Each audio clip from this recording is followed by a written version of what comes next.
Special purpose agency. ये port seven एक ही में है सर, अलग अलग? हाँ इसी में ये 8 हो जाएगा। तो पोर्ट ट्रस्ट एंड नहीं special purpose agency.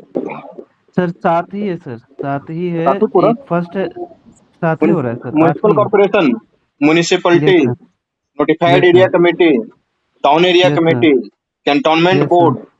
Township, port yes sir. Trust and special purpose agency. 7।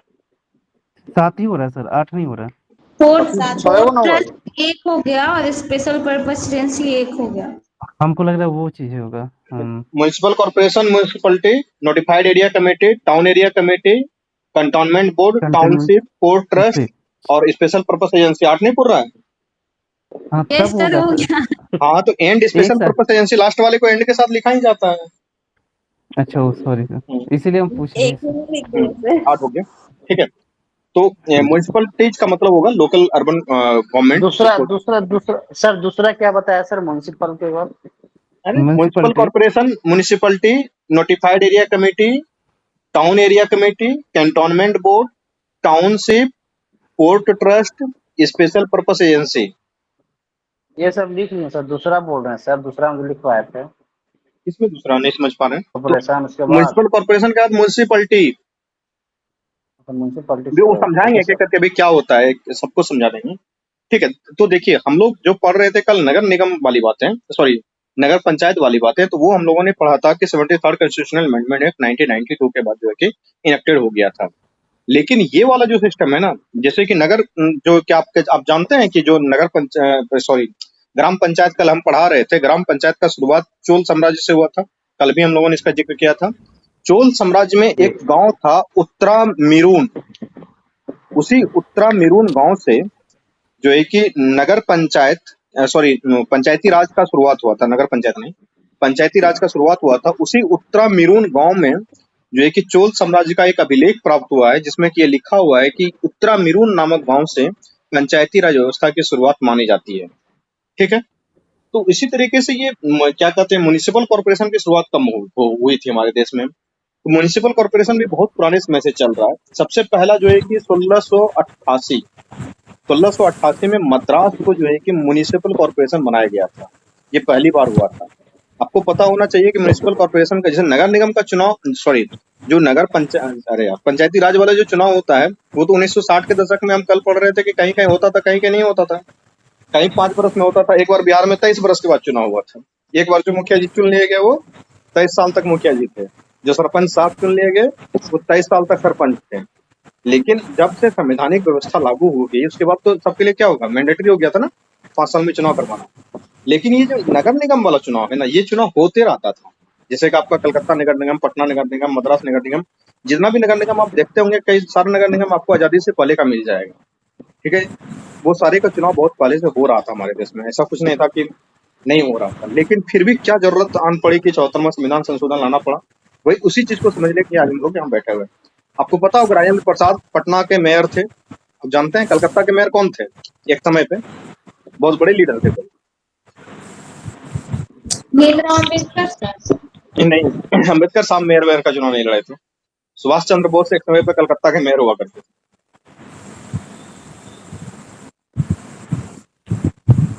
हाँ, जो 1987-88 लिख रहे हो ना, किसी किसी बुक में तुमको 1687, किसी किसी बुक में 1688 मिलेगा लिखा हुआ आकलन। 1687-88 में मद्रास का जो है कि म्युनिसिपल कॉर्पोरेशन बनाया गया था। ठीक है, सरदार पटेल साहब एक समय अहमदाबाद के मेयर हुआ करते थे। ठीक है, तो ये तो इतिहास की बातें हैं।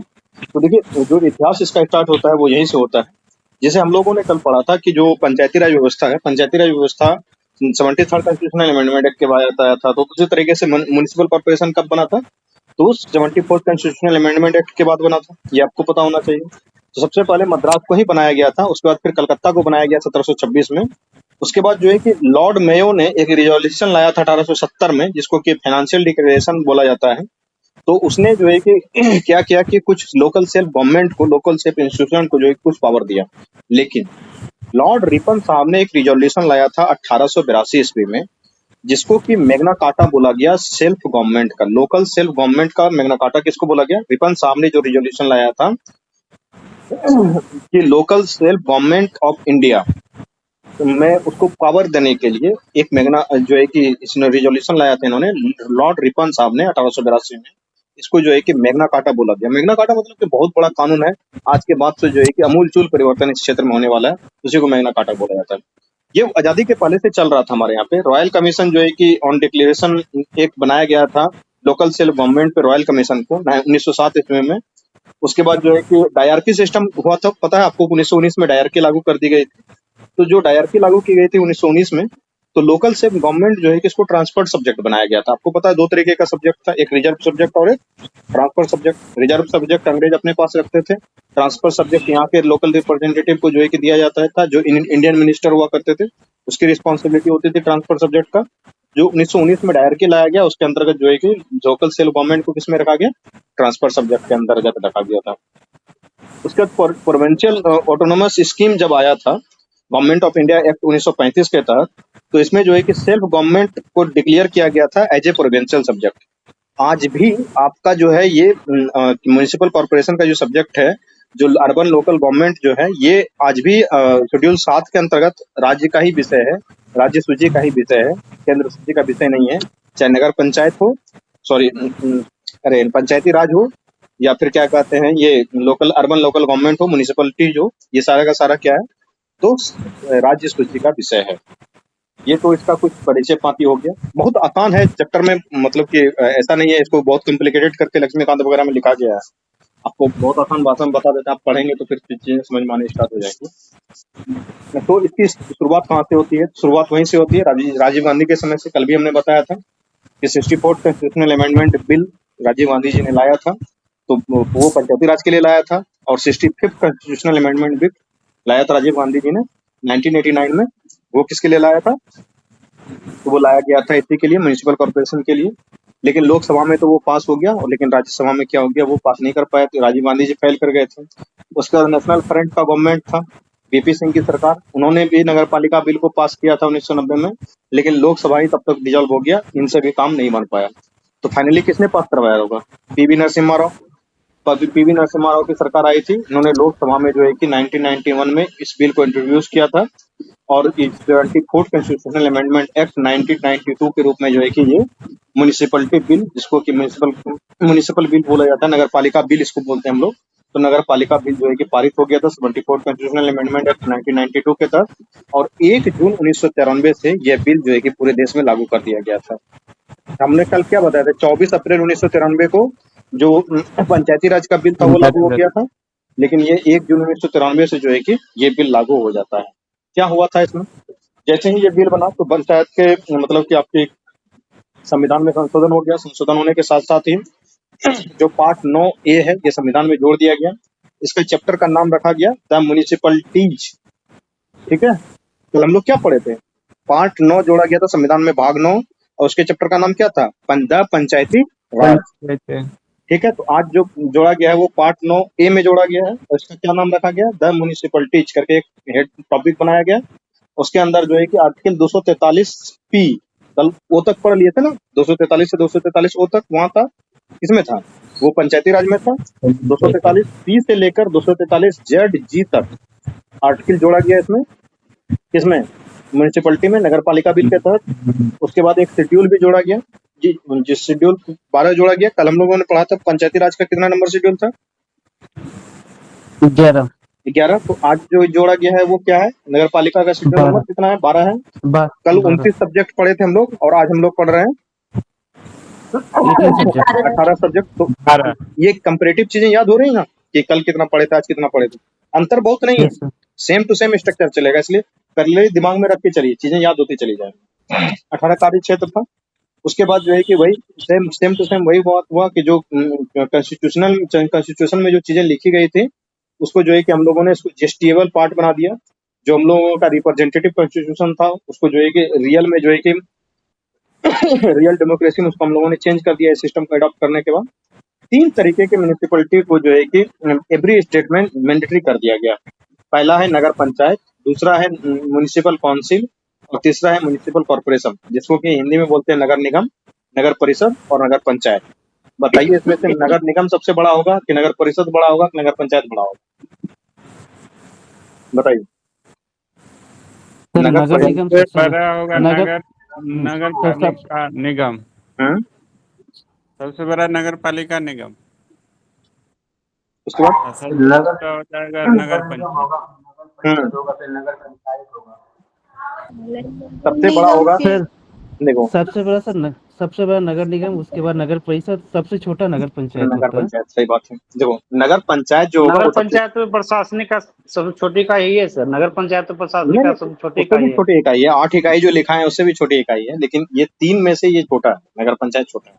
तो नगर पंचायत जो बनाया जाता है ना, इसको बनाया जाता है जो ट्रांजिशनल एरिया होता है, सेमी अर्बन एरिया होता है, जो एरिया के ट्रांजिशन कर रहा है from rural area to urban area में, जिसका कि ट्रांजिशन हो रहा है, मतलब कि शहर से सटे हुए इलाकों में, शहर में नहीं। ठीक है, तो उसको बोला जाता है नगर पंचायत, मतलब कि वहां शहर बढ़ के वहां तक पहुंच रहा है। उसके बाद होता है नगर परिषद। नगर परिषद वो होता है जहाँ की, जैसे कि शहर का छोटा छोटा क्षेत्र है, जैसे कि पटना में बाढ़ है, बाढ़ एक नगर परिषद है शायद, उसको इसी बार नगर परिषद बना दिया गया है। तो वो पटना से हट के है, से भागलपुर में ही है। भागलपुर में, भागलपुर जो है कि नगर निगम है अपने आप में, लेकिन इसका जो कहलगांव है या सुल्तानगंज है, सुल्तानगंज नगर परिषद है। ठीक है, तो नगर परिषद क्या होगा, नगर निगम से छोटा होगा। उसके बाद सबसे बड़ा कौन होगा, नगर निगम होगा। नगर निगम चाहे दिल्ली का नगर निगम हो, कलकत्ता नगर निगम हो, अहमदाबाद नगर निगम हो, भागलपुर नगर निगम हो, मुंबई नगर निगम हो, कोई भी नगर निगम हो, वो नगर निगम कहलाएगा। जैसे बीएमसी होता है ना, मुंबई म्युनिसिपल कॉर्पोरेशन, उसका बजट बहुत बड़ा बड़ा होता है, जैसे दिल्ली म्युनिसिपल कॉर्पोरेशन, जैसे Bhagalpur municipal corporation, Patna municipal corporation. ठीक है, तो सबसे बड़ा नगर निगम ये लार्जर अर्बन एरिया के लिए, उसके बाद नगर परिषद ये जो है कि स्मॉल सब अर्बन एरिया के लिए, और नगर पंचायत ट्रांजिशनल एरिया के लिए। ठीक है, समझ गए? अब इसका कंपोजिशन समझिए। हम ये बहुत आसान है, ये पढ़ते पढ़ते ही याद हो जाएगा आपको। कंपोजिशन है कि ये जो मतलब कि सारे मेंबर्स चुने जाएंगे इस म्युनिसिपलिटी का, जो नगर निगम की बात हम लोग कर रहे हैं, वो डायरेक्टली इलेक्टेड होंगे।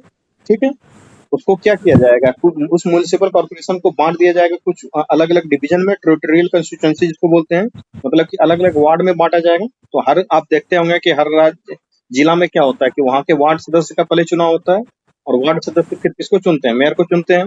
लेकिन बिहार सरकार ने 2023 में क्या किया, वो संशोधन कर दिया, नगर निगम में मेयर का चुनाव डायरेक्ट होता है, वार्ड का भी चुनाव डायरेक्ट होता है। ये अध्यक्षीय सिस्टम जो राष्ट्रपति वाला शासन है ना अमेरिका में, उसी तरीके का बना दिया है कि मेयर का भी चुनाव होगा, मतलब कि पूरे भागलपुर के लिए एक मेयर बनेगा, पूरे पटना के लिए एक मेयर बनेगा। ठीक है, तो पूरे पटना के लिए मेयर का चुनाव पहले जो होता था, पहले वो हर पटना में छोटे छोटे वार्ड होते थे, दानापुर वार्ड हो गया, गांधी मैदान वार्ड हो गया, इसी तरीके से जो है कि वार्ड होता था। लेकिन अब वो वार्ड मेंबर लोग फिर अपना जो है कि मेयर को चुनते थे। ठीक है, लेकिन अब जो है कि इसमें क्या किया गया है, परिवर्तन कर दिया गया है। अब पूरे पटना के लिए एक मेयर का चुनाव होगा, सीता साहू बनेगी पटना की मेयर। ठीक है, वो अलग से जीतेगी, और उसके साथ साथ ही जो है कि आपका ये पटना के हर वार्ड मेंबर में, दानापुर वार्ड हुआ चाहे गांधी मैदान वार्ड हुआ, हर वार्ड से एक एक मेंबर भी चुनाएगा। ठीक है, अब ये बिहार में ये सिस्टम लागू कर दिया गया है, तो वार्ड मेंबर होगा। उसके बाद क्या होगा कि इसमें कुछ लोगों को और भी रखा जाता है। तो चेयरपर्सन कौन हो जाएंगे, चेयरपर्सन हो जाएंगे आपके मेयर साहब, और उसके साथ साथ उसके कमेटी में कौन लोग रहेंगे, जो वार्ड मेंबर चुना है वो लोग। उसके साथ साथ और भी लोगों को रिप्रेजेंटेटिव मेंबर के रूप में लाया जाता है, लेकिन वो वोट नहीं दे सकते। तो एक जो है कि कुछ लोगों को रखा जाता है शहर से, जिसको कि अच्छा एक्सपीरियंस या नॉलेज है म्युनिसिपल एडमिनिस्ट्रेशन में, जिसको कि नगर मतलब कि परिषद को चलाने, नगर निगम को चलाने का अच्छा एक्सपीरियंस है, पढ़े लिखे लोग, बुजुर्ग लोग हैं, उसको जो है कि रखा जाता है। उसके बाद जो है उनको लेकिन वोटिंग का अधिकार नहीं मिलता है, जो रिप्रेजेंटेटिव मेंबर होंगे किसी को वोटिंग का अधिकार नहीं मिलेगा। ठीक है, उसके बाद एक मेंबर ऑफ लोकसभा, अगर उस क्षेत्र के लोकसभा के किसी मेंबर को रखा जाता है, उसी मतलब कि वो नगर निगम के रिप्रेजेंटेटिव सदस्य होते हैं। उस नगर निगम क्षेत्र से अगर कोई विधायक है तो विधानसभा के भी एक मतलब विधायक को रख लिया जाता है। ठीक है, उसके साथ साथ अगर राज्यसभा के कोई व्यक्ति हैं या स्टेट लेजिस्लेटिव काउंसिल के कोई व्यक्ति हैं, तो उसको भी जो है कि उसमें रखा जा सकता है। अच्छा, एक बात बताइए कि जो राज्यसभा के सांसद होते हैं, तो वो जैसे कि लोकसभा के सांसद होते हैं, तो पटना का सांसद हो गया, पश्चिमी चंपारण का सांसद हो गया, उजियारपुर का सांसद हो गया। राज्यसभा का सांसद कहाँ कहाँ का होता है, 16 भाग में डिवाइड किया जाता है। देखो, का नाम बताओ। अरे इतना कंफ्यूजन, मतलब सांसद के क्षेत्र का नाम जानते हो ना जी, समस्तीपुर, उजियारपुर, भागलपुर, मुंगेर, पटना, सब जानते हो, वाल्मीकि नगर, ये वो सबका नाम जानते हो। मनोज मनोज झा है सर, और संजय यादव है, हाँ संजय यादव भी है। फयाज अहमद है, हम्म प्रेमचंद्र गुप्ता है। ये लोग कौन से, मतलब मनोज यादव कौन से थी से हैं? मनोज झा जो है, कहीं भी मनोज झा जो है तो ये जो राज्यसभा के सांसद होते हैं वो पूरे राज्य में विकास का खर्च कर सकते राज्यसभा हैं। सांसद क्या? जो राज्यसभा के सांसद होते हैं ना, वो पूरे राज्य हाँ को कर सकते रिप्रेजेंट हैं सर, करते पूरे हैं। राज्य में। राज्यसभा का संसद क्या होता है सर? राज्यसभा में हाँ सांसद नहीं पूरे होता राज्य है को ये? करते हैं, क्योंकि राज्यसभा को मेंबर होता है। हाँ, देखो एमपी लैड स्कीम जो आता है उसके तहत खर्च करने का इन लोगों को पावर आता है। हर साल 5 करोड़ रुपए इन लोगों को मिलता है। वो नॉन लैप्सेबल होता है फंड, ठीक है। ये अगर राज्यसभा का कोई सांसद है तो वो पूरे राज्य के लिए रिकमेंडेशन दे सकता है। लोकसभा का जो सांसद होगा वो सिर्फ अपने लोकसभा क्षेत्र में कुछ विकास कार्यों के लिए डीएम को रिकमेंडेशन देगा, अपने से पैसा खर्च नहीं करेगा, उसको पैसा मिलता भी नहीं है। वो डीएम को रिकमेंडेशन लिख के देगा कि इस क्षेत्र में विकास का काम किया जाए, फिर उनके रिकमेंडेशन पे उसके जो एमपी लाइट स्कीम में पैसा है उस पैसे से जो है कि नाली बना दिया जाएगा, चापाकल लगा दिया जाएगा या पुस्तकालय बना दिया जाएगा। इस तरह के छोटे छोटे काम करवाते हैं वो लोग, ठीक है। तो राज्यसभा के जो सांसद होते हैं वो पूरे राज्य के होते हैं। स्टेट लेजिस्लेटिव काउंसिल के जो सांसद होते हैं, सॉरी विधायक जो होते हैं, वो भी उसी तरीके से होते हैं, ठीक है। तो वो भी मेंबर बन सकते हैं, लेकिन वो मेंबर वही बनेंगे जैसे मान लो कि पटना से बनना है किसी को, मतलब म्युनिसिपल कॉर्पोरेशन में रिप्रेजेंटेटिव मेंबर बनना है, तो उसका इलेक्टोरल रोल में जो है ना, मतलब कि मतदाता सूची में पटना से ही नाम होना चाहिए।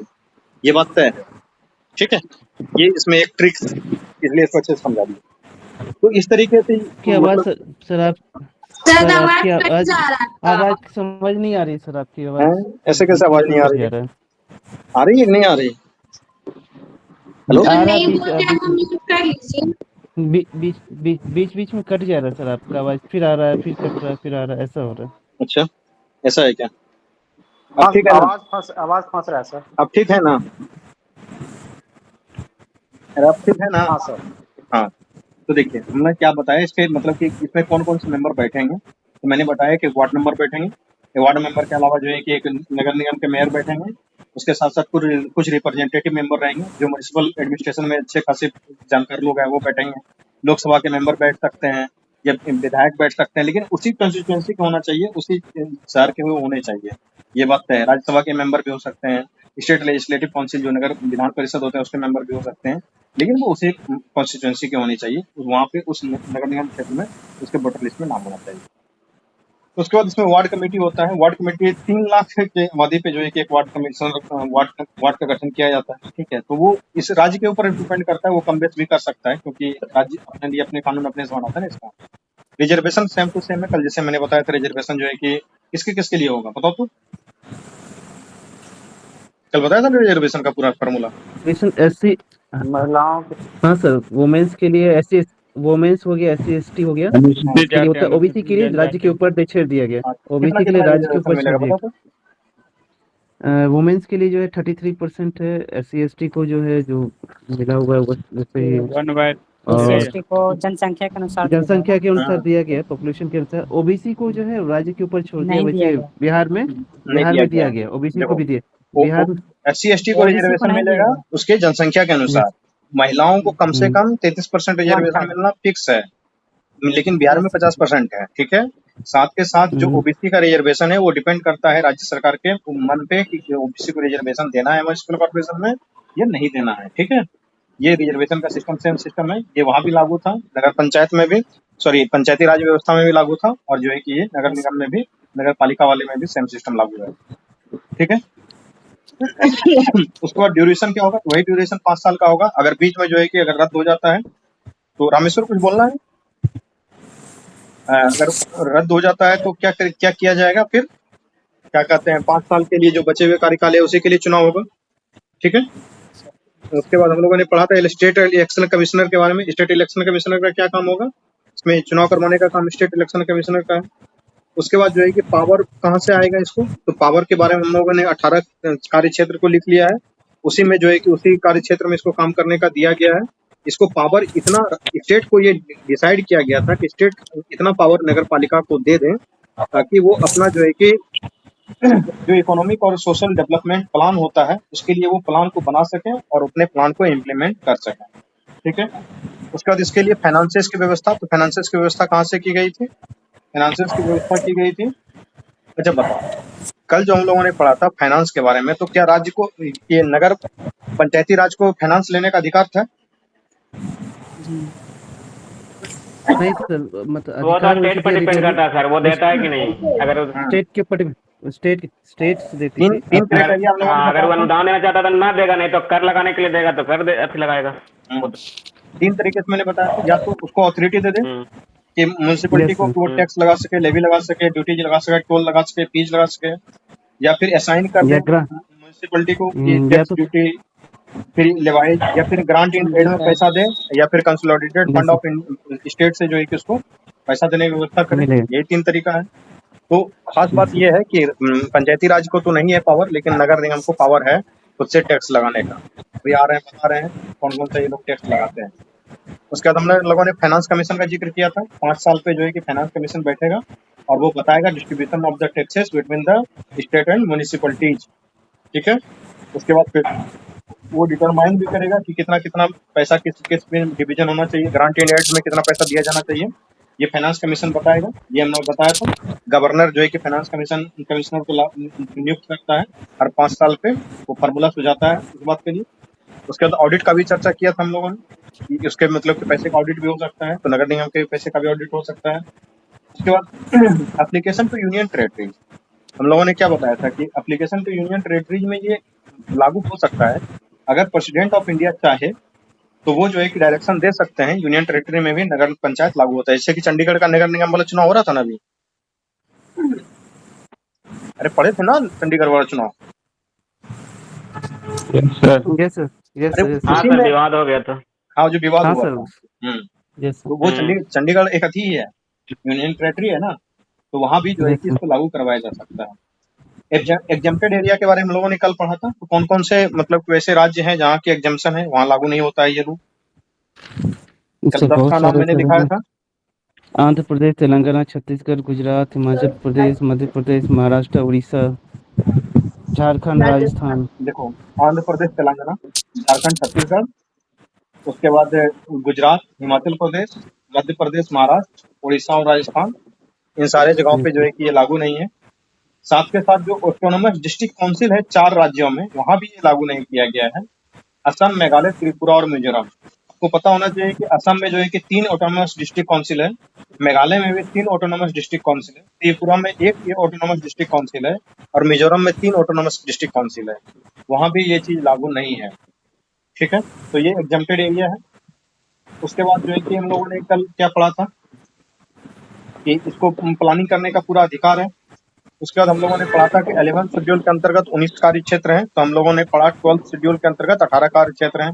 18 कार्य क्षेत्र को हमने लिखा भी दिया, जैसे कि urban planning including town planning, उसके बाद regulation of land uses, construction of buildings, इसी के अंदर आता है economic and social development, roads and bridge, domestic industrial and commercial purpose water supply, public health sanitation, उसके बाद solid waste management, fire service, urban forestry, environment, protection of environment, ecological से awareness.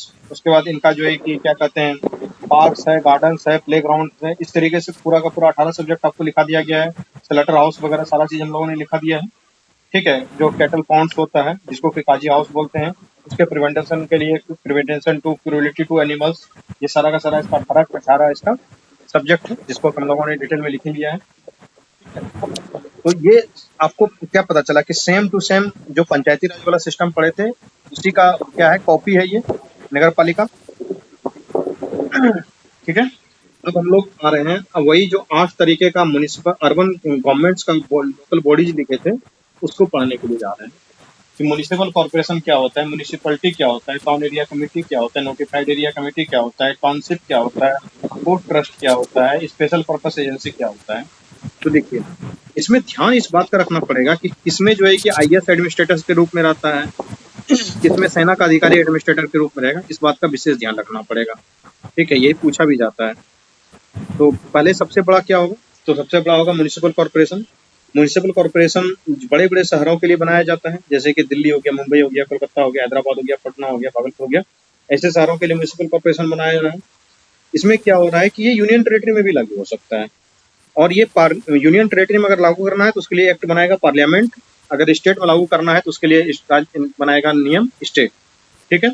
तो जैसे कि राज्य भी क्या कर सकता है कि एक ही नियम बनाए पूरे बिहार के म्युनिसिपल कॉर्पोरेशन के लिए, या फिर अलग अलग नियम भी बना सकता है कि भागलपुर म्युनिसिपल कॉर्पोरेशन के लिए अलग नियम, पटना म्युनिसिपल कॉर्पोरेशन के लिए अलग नियम, पश्चिमी चंपारण म्युनिसिपल कॉर्पोरेशन के लिए अलग नियम, ठीक है। या तो एक नियम बनाए पूरे बिहार के लिए, बिहार म्युनिसिपल कॉर्पोरेशन रूल्स, या फिर अलग अलग म्युनिसिपल कॉर्पोरेशन के लिए अलग नियम भी बना सकता है, ठीक है। इस काउंसिल में क्या होता है कि स्टैंडिंग कमेटी होता है। जो काउंसिल होता है, काउंसिल में कौन कौन लोग रहते हैं, वही मेयर, उसका वार्ड कमिश्नर, और उसके साथ साथ वही जो हम लोगों ने बताया कि कुछ अच्छे पढ़े लिखे लोग जो कि अर्बन प्लानिंग को जानते हैं वो रह सकते हैं। क्या कहते हैं ये लोकसभा के सदस्य रह सकते हैं, राज्यसभा के सदस्य रह सकते हैं, या फिर विधानसभा के सदस्य या विधान परिषद के सदस्य रह सकते हैं, लेकिन वो लोग रिप्रेजेंटेटिव मेंबर होंगे, उसको वोटिंग का अधिकार वहाँ पे नहीं दिया जाएगा, ठीक है। तो ये लोग रहेंगे, ये इनका काउंसिल जो बनेगा, ये काउंसिल क्या करेगा, ये काउंसिल को जो है कि वहाँ के विकास कार्यों के लिए डिसीजन लेने का खुद का अधिकार होगा। मेयर होगा, उसको असिस्ट करने के लिए एक डिप्टी मेयर भी होता है, आप लोग इसको पढ़े होंगे, ठीक है। म्युनिसिपल कमिश्नर होता है, ठीक है। तो अब देखो लेजिस्लेटिव विंग से कौन आ रहे हैं, मेयर आ रहे हैं। उसके पैरेलल जो है कि एग्जीक्यूटिव विंग से कौन है, म्युनिसिपल कमिश्नर है। नगर आयुक्त एक पोस्ट होता है, वो उसके पैरेलल खड़े हुए हैं, ठीक है। वो नगर आयुक्त एक आईएएस ऑफिसर होता है, वो गवर्नमेंट जो है कि स्टेट गवर्नमेंट के द्वारा इसको अपॉइंट किया जाता है।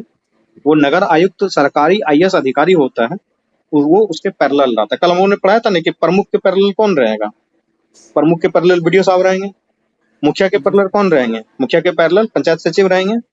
उसी तरीके से यहाँ भी इसके पैरेलल कौन है, इसके पैरेलल जो है कि म्युनिसिपल कमिश्नर है, नगर आयुक्त है, इसके पैरेलल खड़े हैं यहाँ पे, ठीक है। एक जिला को होता है सर या 5-6 जिला का मिलाकर होता है? नहीं, एक जिला में एक ही रहते हैं वो, मतलब कि जैसे एक नगर निगम का क्षेत्र होगा ना, जैसे पटना नगर निगम है तो पटना नगर आयुक्त भी होगा, भागलपुर नगर निगम है तो भागलपुर नगर आयुक्त होगा, चंपारण नगर निगम है पश्चिमी चंपारण नगर आयुक्त भी रहेगा वहाँ पे, उसके एकदम पैरेलल रहता है, ठीक है। और ये आईएएस वाले रहते हैं नगर निगम में। उसी तरीके से तो उठता है। उसके बाद हम लोग पढ़ रहे हैं दूसरा क्या, म्युनिसिपलिटी मतलब नगर परिषद। म्युनिसिपलिटी को अलग अलग नामों से भी जाना जाता है, कहीं पे म्युनिसिपल काउंसिल, कहीं पे म्युनिसिपल कमेटी, कहीं पे म्युनिसिपल बोर्ड, कहीं पे सीधा सीधा म्युनिसिपलिटी भी बोला जाता है, कहीं कहीं पे सिटी म्युनिसिपलिटी भी बोला जाता है। तो ये यही नगर मतलब परिषद है, ठीक है। तो नगर परिषद में भी सेम टू सेम रहेगा। काउंसिल में कौन कौन से लोग रहेंगे, तो काउंसिल में उसके काउंसिल के जो है कि यहाँ पे नगर परिषद अध्यक्ष होता है, मेयर नहीं होता है। नगर परिषद अध्यक्ष रहेगा, वार्ड कमिश्नर रहेगा, और उसके साथ साथ उसके पैरेलल पे कौन रहेंगे, उसके पैरेलल में जो चीफ एग्जीक्यूटिव ऑफिसर रहेंगे या चीफ म्युनिसिपल ऑफिसर रहेंगे, ठीक है। इसका जो ये चीफ म्युनिसिपल ऑफिसर का जो नियुक्ति होता है वो बीपीएससी के द्वारा होता है। अभी कुछ लोग थे पिछले वाले बैच में, वो कल ही मतलब कि ज्वाइन किए हैं जा करके वो, ठीक है। तो सेम टू सेम इसी पोस्ट पे वो ज्वाइन किए हैं। वो उसका वैकेंसी आता है आपके बीपीएससी में, अलग से जो है कि इसका वैकेंसी रहता है। और इसके लिए तो नगर निगम में जो है कि आईएएस बनते हैं, लेकिन यहाँ पे जो बनेंगे ये लोग कौन लोग बनेंगे, तो यहाँ पे जो लोग बनेंगे वो बीपीएससी वाले अधिकारी होंगे म्युनिसिपलिटी में, ठीक है। तो उसको हम लोग क्या बोलेंगे, चीफ, बताओ म्युनिसिपलिटी वाले को क्या बोलेंगे भाई, म्युनिसिपल ऑफिसर हाँ चीफ म्युनिसिपल ऑफिसर। वहाँ पे क्या था, द म्युनिसिपल कमिश्नर था वहाँ पे, ठीक है। दोनों अलग अलग है, इस बात का ध्यान रखो। यहाँ पे जो बन रहे हैं वो बन रहे हैं चीफ म्युनिसिपल ऑफिसर, और इसके साथ साथ ये यहाँ पे मेयर नहीं बन रहे हैं, यहाँ पे कौन बन रहे हैं, चेयरमैन बन रहे हैं, अध्यक्ष नगर परिषद उसको बोला जाता है हिंदी में, ठीक है। ये तो हो गया दो, म्युनिसिपल कॉर्पोरेशन और म्युनिसिपलिटी हो गया। उसके बाद होता है notified area committee. Notified area committee क्या होता है, कुछ ऐसे क्षेत्र आपने देखा होगा कि जहाँ की शहरीकरण बहुत तेजी से बढ़ते जाता है, क्योंकि कुछ आसपास में इंडस्ट्री लग गया है, इसके कारण वहाँ पे शहरीकरण बहुत तेजी से बढ़ रहा है। गांव था और एकाएक वो जो है कि विकास कर रहा है, वहाँ पे घर द्वार बन रहा है, तो उसके लिए उसको नोटिफाइड एरिया कमेटी बना दिया जाता है कि ये एरिया विकास के लिए बढ़ रहा है, तो यहाँ पे जो है कि इसको नोटिफाइड एरिया कमेटी के रूप में मान लिया जाएगा। जैसे ही नोटिफाइड एरिया कमेटी के रूप में माना जाता है स्टेट गवर्नमेंट के द्वारा, तो वहाँ पे जो है कि क्या करते हैं, लोगों को नॉमिनेट किया जाता है। वहाँ पे मेंबर को इलेक्ट नहीं किया जाता है, राज्य सरकार के द्वारा कुछ मेंबर को नॉमिनेट किया जाता है, और वो राज्य सरकार के द्वारा नॉमिनेटेड मेंबर होते हैं, वो इलेक्टेड मेंबर नहीं होते हैं। तो वो ना तो इलेक्टेड बॉडी बनेगा, नोटिफाइड एरिया कमेटी का जो बॉडी बनेगा वो ना तो इलेक्टेड बॉडी होगा, ना स्टैट्यूटरी बॉडी होगा, ना उसका संविधान से कोई लेना देना, ना संवैधिक बॉडी है, ना ही इलेक्टेड बॉडी है। वो क्या है, एक नॉमिनेटेड बॉडी है राज्य का, और वो जो है कि वही म्यूनिसिपैलिटी वाला जो है उसी तरीके से इक्विवेलेंट वो काम करना स्टार्ट कर देगा। तो उसको एग्जीक्यूटिव पावर मिल जाता है नोटिफाइड एरिया कमेटी के लोगों को। वो एक गजट नोटिफिकेशन निकाला जाएगा राज्य सरकार के द्वारा, और उसको जो है कि पावर दे दिया जाएगा कि आप इस एरिया के डेवलपमेंटल वर्क को देखें, कहाँ पे मतलब कि क्या कहते हैं भवन बन रहा है, कितना ऊंचा बिल्डिंग बन रहा है, पार्क कहाँ पे बनेगा, क्या बनेगा नहीं बनेगा, तो नोटिफाइड एरिया कमेटी के लोग उसको देखते रहते हैं। ठीक है। उसके बाद आता है टाउन एरिया कमेटी। ये टाउन एरिया कमेटी जो है कि छोटे टाउन के लिए होता है, सेमी म्युनिसिपल अथॉरिटी जिसको बोलते हैं ना, उसी के लिए ये टाउन एरिया कमेटी बनाया जाता है। तो टाउन एरिया कमेटी के पास ज्यादा पावर नहीं होता है, जैसे कि म्युनिसिपल कॉर्पोरेशन नगर निगम के पास बहुत पावर होता है, नगर परिषद के पास भी बहुत पावर होता है, लेकिन टाउन एरिया कमेटी के लोगों के पास पावर नहीं होता है। ये कुछ ही सब्जेक्ट को देख सकते हैं, और ये लोग जो है कि या तो नॉमिनेटेड होंगे या इलेक्टेड होंगे। लेकिन ये टाउन एरिया कमेटी कैसे के लिए, किसके लिए बनाया जाएगा, छोटे शहरों के। जैसे मान लो दार्जिलिंग जैसा शहर है, छोटा शहर, उसके लिए क्या बनेगा, वहां पे टाउन एरिया कमेटी बनेगा। ठीक है। उसी तरीके से मान लो शिवहर कोई शहर है, बिहार में बहुत छोटा शहर है, अब कोई पहाड़ी इलाके में बसा हुआ एक छोटा सा शहर है, उसके लिए क्या बनेगा, टाउन एरिया कमेटी बना दिया जाएगा। वो लोग कुछ ही सब्जेक्ट पे बात कर सकते हैं, जैसे कि ड्रेनेज हो गया, जो नाली का निर्माण होता है, रोड हो गया, स्ट्रीट लाइट हो गया, इस तरीके से कुछ पार्क वार्क ये सब देख सकते हैं। उसको बहुत पावर नहीं रहता है। ठीक है। इसमें मेंबर कहाँ से आएंगे, या तो मतलब इलेक्टेड होंगे या नॉमिनेटेड होंगे। अगर इलेक्शन होता होगा वहां पे तो इलेक्टेड मेंबर आएंगे टाउन एरिया कमेटी में, अगर इलेक्शन नहीं होगा तो कौन सा आएंगे, नॉमिनेटेड मेंबर आएंगे टाउन एरिया कमेटी में। ठीक है। तो ये जो है कि चारों का चारों तरीका है, क्या कहते हैं, शहर का। अब एक आता है कंटोनमेंट बोर्ड, ये बड़ा खतरनाक। कंटोनमेंट बोर्ड, दानापुर में कभी तुम गाना बजाते हुए पार कर जाओ किसी गाड़ी से, आर्मी वाला पकड़ के ऐसा थाप मारेगा, कान सुन कर देगा। तो वो वहां उसका अपना राज चलता है। कंटोनमेंट बोर्ड बनाया क्यों जाता है, इस चीज को समझो। कंटोनमेंट बोर्ड में होता क्या है कि यहाँ पे जो लोग रहते हैं वो आर्मी बैकग्राउंड के लोग रहते हैं, सेना बैकग्राउंड के लोग रहते हैं, लेकिन उसी के क्षेत्र के आसपास में कुछ सिविलियन पॉपुलेशन, आम नागरिक भी रहता है। तो उस सिविलियन पॉपुलेशन के लिए क्या करता है कि कंटोनमेंट बोर्ड एरिया नोटिफाइड कर दिया जाता है। ये कंटोनमेंट एक्ट 2006 आया था, उसी के तहत जो है कि इसको नोटिफाई किया जाता है। ये पहले कंटोनमेंट एक्ट 1924 का ही था, बहुत पुराने समय से है। छावनी परिषद का नाम सुने हो ना, मेरठ छावनी, और उसके बाद अम्बाला छावनी, दानापुर छावनी, तो वही है, उसको छावनी परिषद हिंदी में बोला जाता है। ठीक है। तो यहाँ पे क्या होता है, ये अंडर करता है, ये जो काम करता है इसके अंदर जो है कि एडमिनिस्ट्रेटिव कंट्रोल होता है डिफेंस मिनिस्ट्री का। अभी तक जो हम लोगों ने पढ़ा था वहां पे एडमिनिस्ट्रेटिव कंट्रोल राज्य सरकार का था, लेकिन कंटोनमेंट बोर्ड का एडमिनिस्ट्रेटिव कंट्रोल सीधा सीधा डिफेंस मिनिस्ट्री के अंतर्गत रहता है। और ये एडमिनिस्ट्रेटर नहीं होता है स्टेट गवर्नमेंट के द्वारा, ये एडमिनिस्ट्रेटर होता है सेंट्रल गवर्नमेंट के द्वारा, वो डिफेंस मिनिस्ट्री के अंतर्गत आता है। ये कंटोनमेंट एक्ट 2006 से ये लोग गवर्न होते हैं। इसमें क्लासिफिकेशन किया गया है, cantonment board category 1, cantonment board category 2, category 3, category 4। तो कैटेगरी 1 का जो कंटोनमेंट बोर्ड कहलाएगा वो उसका पॉपुलेशन, सिविलियन पॉपुलेशन वहां पे 50,000 से ऊपर होगा। मिलिट्री पॉपुलेशन की बात इसलिए नहीं कर रहा है कि कंटोनमेंट बोर्ड में कितने सिपाही आएंगे, कितने सैनिक जाएंगे, वो तो सरकार के रूल के ऊपर निर्भर करता है कहाँ कितना जरूरत है। इसलिए वो सिविलियन पॉपुलेशन को गिनते हैं कि उस छावनी परिषद के अंतर्गत इलाके में जो 50,000 से अगर ज्यादा सिविलियन पॉपुलेशन रह रहा है तो उसको बोला जाएगा कंटोनमेंट बोर्ड कैटेगरी 1। ठीक है। यहाँ पे जो इसका कंपोजिशन बनेगा, कंटोनमेंट बोर्ड का जो क्या कहते हैं बॉडी बनेगा, उसमें जो है कि बहुत सारे अलग अलग लोग रहेंगे। एक तो रहेगा military officer commanding in the station. तो जो कंटोनमेंट बोर्ड जैसे दानापुर छावनी परिषद है, तो उस परिषद का कमांडिंग ऑफिसर कौन है, वो कमांडिंग ऑफिसर जो है कि बहुत बड़ा मतलब अधिकारी होता है, उसका नियुक्ति प्रेसिडेंट के द्वारा किया जाता है बाकायदे। तो वो मिलिट्री ऑफिसर जो कमांडिंग स्टेशन का है, वही जो है कि एक्स ऑफिसियो प्रेसिडेंट होगा इस कंटोनमेंट बोर्ड का।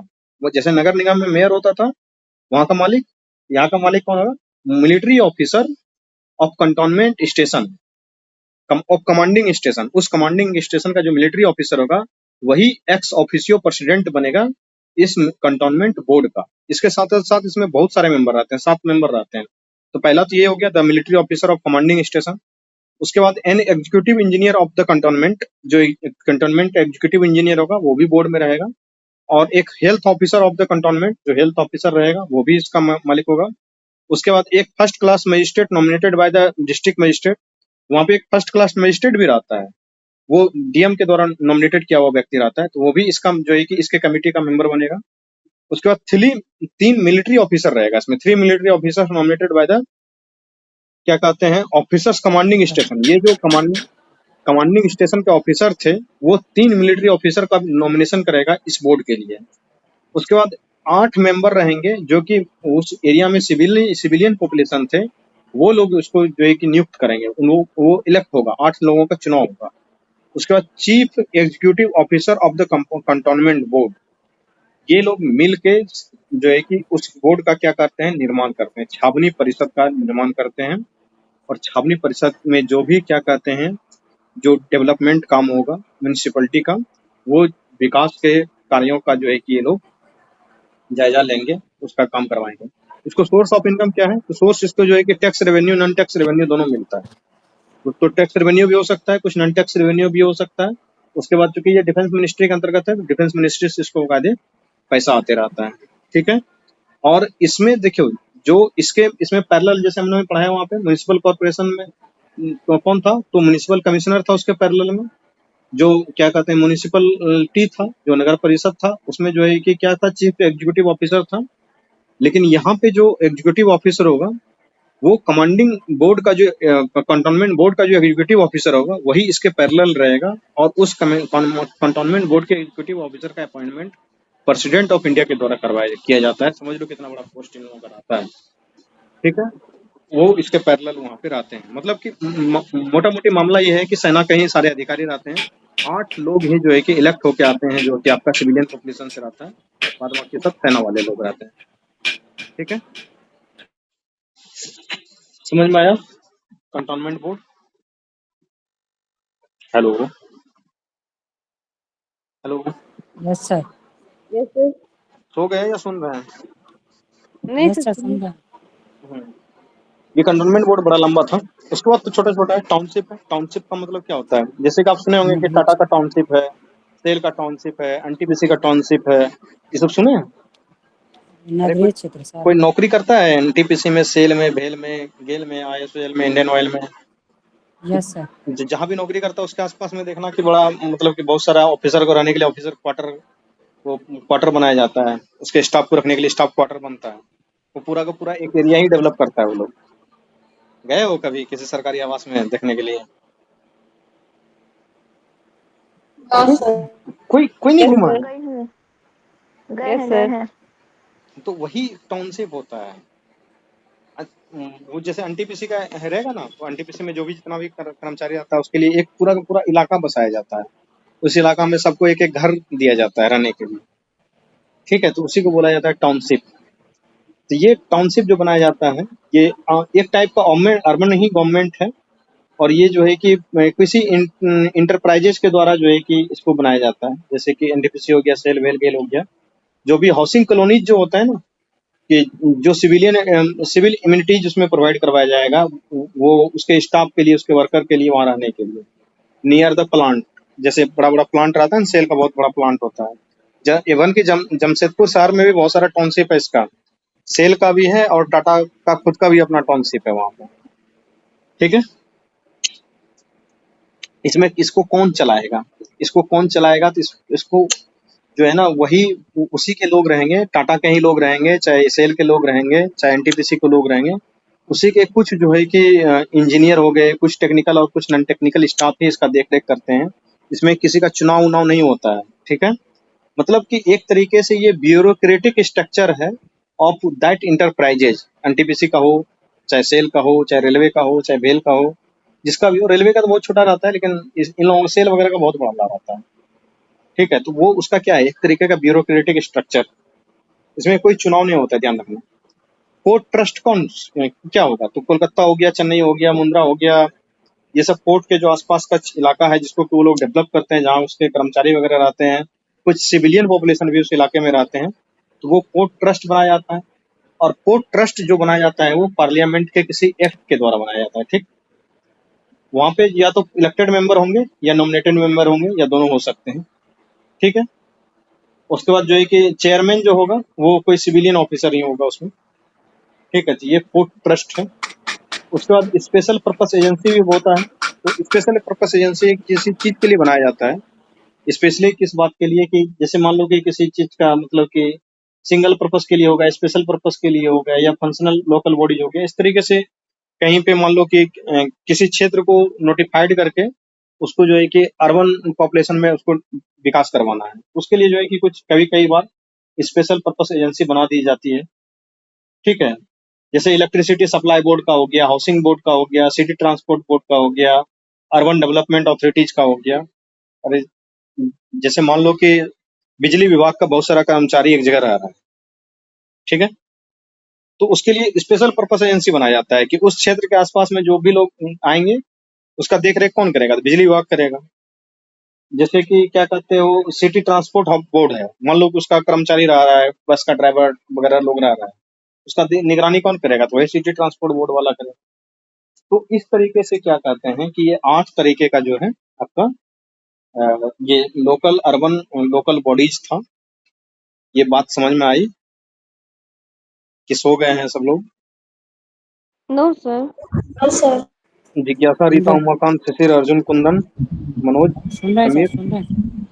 ममता सो गए? नो हेलो, नो नो नींद आ नो रहा है सर। हल्का हल्का? No sir. अभी नहीं सोते हैं सर, 2 बजे सोते हैं, 2 बजे को। चलिए, तो रामायण अब खत्म होने वाला है, प्रसाद बटेगा थोड़ा देर में, ठीक है। अब बताइए इसमें ऑफिसर, इसमें इसका जो कर्मचारी होगा उसकी नियुक्ति कैसे होगी?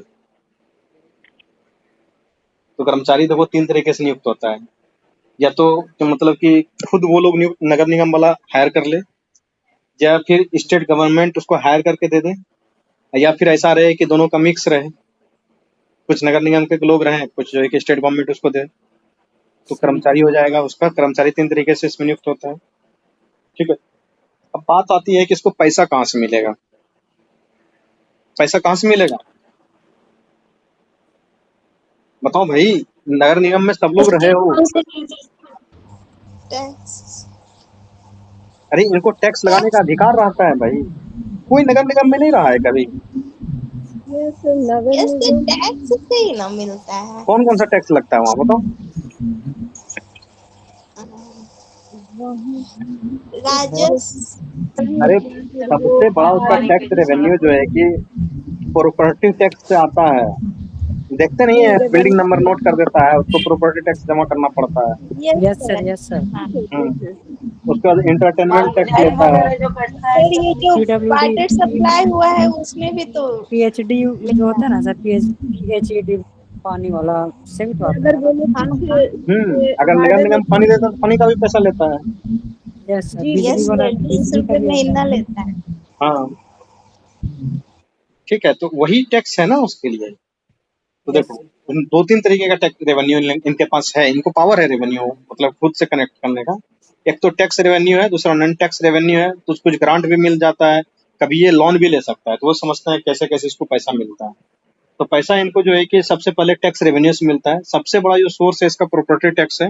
नगर निगम के अंतर्गत जितना भी घर बना हुआ है, हर घर को बांधा हुआ फिक्स है कि इतना स्क्वायर फीट का अगर मकान है आपका तो इतना प्रॉपर्टी टैक्स आपको देना पड़ेगा, ठीक है। मकान बना हुआ रहे चाहे जमीन खाली रहे, टैक्स देना पड़ता है वहाँ पर। उसके बाद ये लोग एंटरटेनमेंट टैक्स लगाते हैं। उसके बाद एडवर्टीजमेंट टैक्स लगाते हैं, ये बड़ा फिर एक सोर्स है एडवर्टीजमेंट टैक्स का। एडवर्टीजमेंट टैक्स कौन क्या लगता है पता है? नहीं। अरे नगर निगम में बड़का बड़का बैनर देखे हो, अब की बार मोदी यस सरकार, सर, मोदी सरकार अब बड़ा हाँ तो इसका वो जो रहता है ना। बड़ा बड़ा जो बैनर सरकारी थी जगह पे लगाया जाता है ना, उसके लिए बकायदे उसको टैक्स देना पड़ता है, उसकी फीस होती है कुछ। उसके बाद ये वाटर टैक्स ले सकते हैं पानी के ऊपर। उसके बाद लाइटिंग टैक्स लेते हैं, मार्केट टैक्स लेते हैं। उसके बाद अगर कोई ब्रिज वगैरह ये लोग बनाए हैं अपने पैसा से तो उसका भी टैक्स ले सकते हैं। कोई धार्मिक स्थल है वहाँ पे कुछ अगर फैसिलिटीज इन्होंने दिया है तो वहाँ से ये टैक्स ले सकते हैं। कुछ सेस भी ले सकते हैं, ये लाइब्रेरी सेस, एजुकेशन सेस, बैगरी सेस, इस तरीके से कुछ इनको अधिकार है लेने का, ठीक है। सबसे बड़ा जो टैक्स रेवेन्यू आता है इसका प्रॉपर्टी टैक्स से आता है। उसके बाद नॉन टैक्स रेवेन्यू मतलब कि फीस वगैरह ये लगा सकते हैं, जैसे कि क्या कहते हो, यूजर चार्ज लगा सकता है। पब्लिक यूटिलिटी जैसे उसका टॉयलेट वगैरह यूज करोगे तो वहाँ पे चार्ज लग सकता है। कुछ स्वच्छता चार्ज लेता है, वो सैनिटेशन चार्जेज ले सकता है, कुछ नाली सफाई का चार्ज वो ले सकता है। इस तरीके से हर नगर निगम लगाता है अपना अपना, उसको जितना पैसे की जरूरत पड़ता है उसके हिसाब से वो लोग चार्ज लगा सकते हैं। तो ये उनको टैक्स रेवेन्यू और नॉन टैक्स रेवेन्यू लेने का खुद का अधिकार रहता है। उसके बाद उनको ग्रांट्स भी मिलता है, कभी सेंट्रल गवर्नमेंट से ग्रांट्स मिल गया, कभी स्टेट गवर्नमेंट से भी ग्रांट्स मिल गया। उसके बाद वो खुद भी लोन ले सकते हैं, उसके पास अपना पूंजी है, संपत्ति है, उसको गिरवी रख के वो लोन भी ले सकते हैं। तो इस तरीके से इन लोगों को जो है कि टैक्स लेने का, वो अपना खुद का फंड जुटाने का, रेवेन्यू कलेक्ट करने का इनके पास बाकायदे अधिकार है। ये म्युनिसिपैलिटी बॉन्ड भी जारी कर सकते हैं, शेयर बाजार से भी पैसा उठा सकते हैं, इनके पास इतना अधिकार रहता है। ठीक है, समझ में आया? Yes sir, yes sir. क्या किया था, नगर परिषद, नगर निगम और नगर पंचायत, इसका ये कौन डिसाइड करता है कि कौन सा क्षेत्र नगर परिषद होगा, कौन सा नगर पंचायत होगा, कौन सा नगर निगम होगा? ये डिसाइड सर कौन ये तो जनसंख्या के आधार पे होता है ना सर। डिसाइड कौन करेगा? राज्य सरकार स्टेट करेगी सर। गवर्नमेंट। राज्य हाँ, सरकार स्टेट करेगी। गवर्नमेंट डिसाइड करेगा, गवर्नर दोस्त को जो है कि एक पब्लिक नोटिफिकेशन दे देता है। ठीक है, ये डिसाइड किया जाता है, इसके लिए कुछ बेसिस है, जैसे कि पॉपुलेशन ऑफ द एरिया कितना जनसंख्या के है, अनुसार होता है सर। हाँ, उस पॉपुलेशन डेंसिटी कितना है, रेवेन्यू उस इलाके से कितना हो सकता है, उसके बाद फिर कितने लोग एम्प्लॉयड हैं नॉन एग्रीकल्चर एक्टिविटीज में। ये नॉन एग्रीकल्चर एक्टिविटीज क्यों लिखा हुआ है, ये पता है? शहरी क्षेत्र जो किसी होता को है कम सर, होता होगा। देखो, शहरी क्षेत्र डिफाइन ही इस बात से होता है कि कितने लोग नॉन एग्रीकल्चरल एक्टिविटीज में एम्प्लॉयड है। शहरी क्षेत्र का तो डिफिनेशन ही है इसमें ये। ठीक है, 60% बताया जाता है सर, 60% होना चाहिए। हाँ, तो अगर 7% से अधिक लोग जो है कि नॉन एग्रीकल्चरल एक्टिविटीज में अगर हैं तो उसको शहरी क्षेत्र माना जाता है। ठीक है, जी सर। तो इसी सब कुछ क्राइटेरिया के बेसिस पे नगर निगम, नगर परिषद और नगर पंचायत जो है कि ये घोषित किया जाता है, स्टेट लेजिस्लेचर के द्वारा घोषित किया जाता है। गवर्नर उसके लिए बाकायदे नोटिफिकेशन जारी करते हैं, पब्लिक नोटिफिकेशन के द्वारा उसको बनाया जाता है। यस सर, यस ठीक है, सर। तो ये आपका पूरा कंप्लीट, मैंने इस चैप्टर को खत्म करवा दिया है। कृपया जाएं और जाकर के लक्ष्मीकांत को पढ़ें। ठीक है, काफी रात हो गया है, यस सर। सबको नींद आ रहा है, सबको शुभ रात्रि।